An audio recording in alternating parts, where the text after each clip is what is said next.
नमस्कार, स्वागत है आप सभी का प्राइम न्यूज का डिजिटल प्लेटफॉर्म देख रहे हैं आप। मैं हूं आपके साथ सिमी सोनी। चलिए अब रुक करते हैं आज की 10 बड़ी खबरों पर। पीएम मोदी शनिवार को जापान दौरे के दूसरे दिन एडवांस बुलेट ट्रेन E10 देखने मियागी प्रांत के सेंडाई पहुंचे। यहाँ उनके साथ जापान के पीएम शिगेरू इशिबा भी मौजूद थे। दोनों नेताओं ने ट्रेन में सफर भी किया। इस दौरान उन्होंने भारत के ट्रेन ड्राइवरों से मुलाकात भी की। इन्हें जापान का ईस्टर्न रेलवे ट्रेनिंग दिया जा रहा है। ये भारत में चलने वाली बुलेट ट्रेनों को चलाएंगे। सेंडाई पहुंचने पर स्थानीय लोगों और भारतीय समुदाय ने उनका स्वागत किया। लोग हाथ में झंडा लेकर जापान में आपका स्वागत है मोदी सैन के नारे लगा रहे थे। इसके पहले मोदी ने शुक्रवार को 15वें भारत जापान समिट में भी हिस्सा लिया था।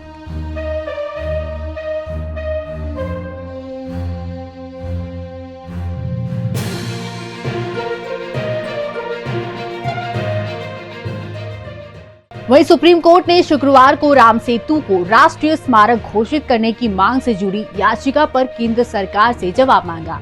अदालत ने पूर्व राज्यसभा सांसद सुब्रमण्यम स्वामी की याचिका पर नोटिस जारी किया है।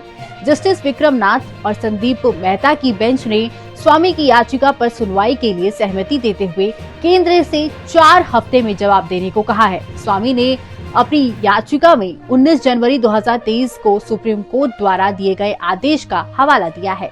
उस समय केंद्र ने स्वामी की ही याचिका की सुनवाई के दौरान कोर्ट को बताया था कि राम सेतु को राष्ट्रीय धरोहर घोषित करने के मुद्दे पर विचार किया जा रहा है।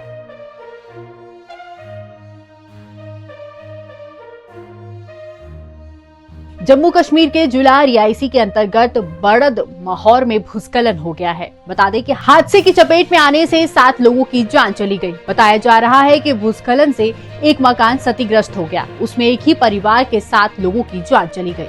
मृतकों में पति पत्नी और उनके 5 बच्चे हैं। मृतकों की पहचान नजीर अहमद और उसकी पत्नी वजूरा बेगम के रूप में हुई है। वहीं जानकारी के मुताबिक भारी बारिश की वजह से भूस्खलन हुआ है, जिसके चलते कच्चा मकान गिर गया। मलबे में दबने से एक ही परिवार के 7 लोगों की जान चली गई।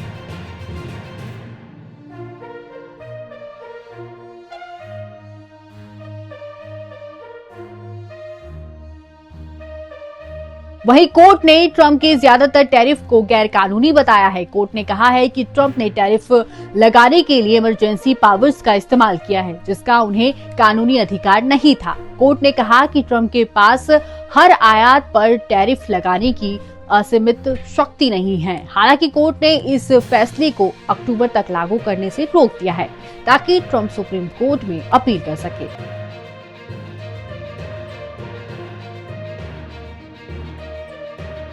रूसी राष्ट्रपति पुतिन इस साल दिसंबर में भारत आएंगे। रूस के राष्ट्रपति ऑफिस क्रेमलिन ने शुक्रवार को इसकी पुष्टि की है। 2022 में यूक्रेन युद्ध शुरू होने के बाद पुतिन का ये पहला भारत दौरा होगा।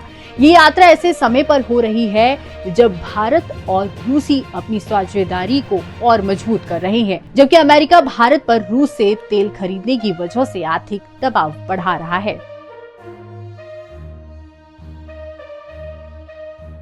वहीं IPL franchise Royal Challengers Bengaluru यानी कि आरसीबी ने 4 जून की विक्ट्री परेड में जान गंवाने वाले सभी 11 लोगों के परिवार को 25-25 लाख रुपए की आर्थिक मदद देने की घोषणा की है। बता दें कि आरसीबी की टीम इस साल पहली बार आईपीएल चैंपियन बनी। इसके बाद 4 जून को बेंगलुरु में विक्ट्री परेड रखी गई थी। इस परेड में भगदड़ मच जाने की वजह से करीब 11 लोगों की जान चली गई थी और करीब 50 से ज्यादा लोग घायल हो गए थे।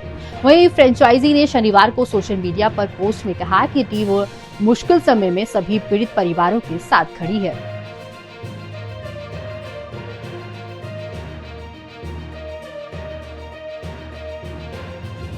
एटीएस ने आजमगढ़, औरैया, गोरखपुर और मऊ के साथ ही कई स्थानों पर छापेमारी कर 10 आरोपियों को गिरफ्तार किया है। दरअसल शुरुआती जांच में एक कूट रचित आधार कार्ड बनाने के लिए 3 से 10,000 रुपए तक वसूले जाने की बात सामने आई है। वहीं आरोपियों के तार बांग्लादेशी नागरिकों की घुसपैठ कराने वाले सिंडिकेट से जुड़े होने की आशंका है।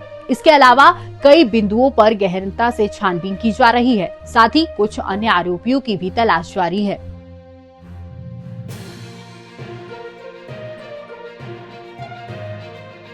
वहीं केरल के कोच्चि में कैनरा बैंक के एक मैनेजर ने कैंटीन में बीफ बैन कर दिया।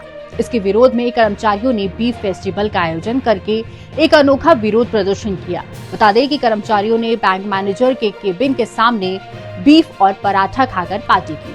मीडिया रिपोर्ट्स के मुताबिक प्रदर्शनकारियों ने बताया कि बैंक के रीजनल मैनेजर बिहार के रहने वाले हैं। हाल ही में केरल में उनकी नियुक्ति हुई है।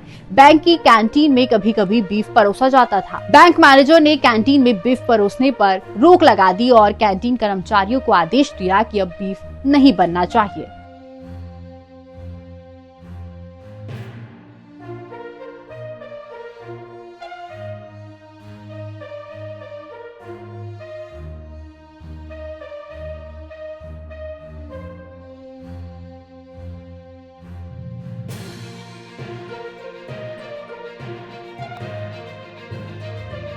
इस हफ्ते सोने की दाम में बढ़ोतरी हुई है। बता दें कि IBJA के अनुसार हफ्ते भर के कारोबार के बाद 10 ग्राम 24 कैरेट सोने का दाम 3030 रुपए बढ़कर 1,02,378 रुपए पर पहुंच गया है।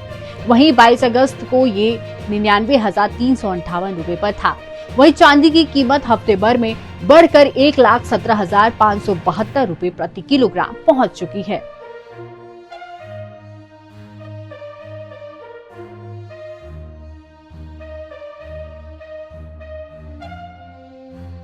सुपरस्टार अल्लू अर्जुन के परिवार में दुखद घटना घटी है। पुष्पा राज की दादी का शनिवार को 94 साल की उम्र में निधन हो गया है। पार्थिव शरीर को पहले अल्लू अरविंद के घर ले जाया गया था। इस खबर के बाद तेलुगु फिल्म इंडस्ट्री में शोक की लहर है। दादी के निधन के समय अल्लू अर्जुन मुंबई में थे। जैसे ही उन्हें ये दुखद खबर मिली, उन्होंने अपने सभी कमिटमेंट कैंसिल कर दिए और तुरंत हैदराबाद के लिए रवाना हो गए।